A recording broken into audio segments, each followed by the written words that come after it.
চলতি সপ্তাহে গাজায় পুনরায় হামলা শুরু করেছে ইসরায়েলি বাহিনী। তাদের একের পর এক বিমান হামলায় গাজা সরকারের প্রধান সহ একাধিক শীর্ষ কর্মকর্তা নিহত হয়েছেন। তবে বিশ্লেষকদের দাবি, মারাত্মক ক্ষয়ক্ষতি সহ্য করেও পাল্টা আক্রমণ ও গাজা পরিচালনার সক্ষমতা রয়েছে হামাসের মধ্যে। সম্প্রতি বার্তা সংস্থা রয়টার্সের এক প্রতিবেদনে উঠে এসেছে এমন তথ্য। আরও জানাচ্ছেন ঋতু সাহা। সিল্কোর সিল্ক অ্যান্ড শাইন, যাতে আছে আর্গান অয়েল ও ওট প্রোটিনের গুডনেস, যা আপনার চুলকে রাখে হেলদি অ্যান্ড শাইনিং। ইসরায়েলের হামলায় ক্ষতিগ্রস্ত হওয়ার পর প্রতিবারই নিজেদের যুদ্ধ পরিচালনার পদ্ধতিতে পরিবর্তন আনে হামাস। গেল অক্টোবরে হামাস নেতা ইয়াহিয়া সিনোয়ার নিহত হওয়ার পর নতুন কাউকে বাছাই করার পরিবর্তে পরিষদের মাধ্যমে দিক নির্দেশনা দেওয়ার সিদ্ধান্ত নিয়েছে গোষ্ঠীটি।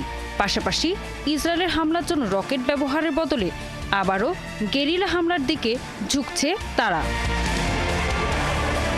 সামনের দিনগুলোতে আরও বৃহৎ সামরিক অভিযানের ইঙ্গিত পাওয়া যাচ্ছে তেল আবিবের বিভিন্ন বক্তব্যে। সেক্ষেত্রে ইসরায়েলি নজরদারি এড়াতে বৈদ্যুতিক যন্ত্রের বদলে মানুষের মাধ্যমে বার্তা আদান প্রদান করছে হামাস। প্রায় 15 মাসের যুদ্ধের পর গেল 19 জানুয়ারি গাজায় একটি যুদ্ধবিরতি কার্যকর হয়েছিল। তবে গেল মঙ্গলবার ইসরায়েলের হামলায় হামাসের ডি ফ্যাক্টো গভর্নমেন্ট প্রধান এসাম আদ্দালিস এবং নিরাপত্তা প্রধান মাহমুদ আবু ওয়াতফা নিহত হয়েছেন। এই সহিংসতার মাত্রা আরও বৃদ্ধি পেলে আবারও যুদ্ধ শুরু হবে। ফলে মধ্যপ্রাচ্যের রাজনৈতিক পরিস্থিতি আরও অস্থিতিশীল হয়ে উঠতে পারে বলে দাবি বিশ্লেষকদের। তবে সম্ভাব্য সেই সংঘর্ষের সময়সীমা এবং যুদ্ধ পরবর্তী গাজার অবস্থান নির্ভর করবে ইসরায়েলি হামলা সহ্য করে হামাসের টিকে থাকার ক্ষমতার উপর।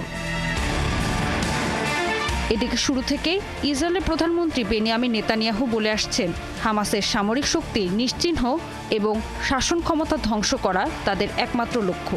তবে বিশ্লেষকরা বলছেন, ইসরায়েলের ক্রমাগত হামলার কারণে হামাস অনেকটাই দুর্বল হলেও তারা এখনও শক্তিশালী প্রতিপক্ষ। ঋতু সাহা, ৭১।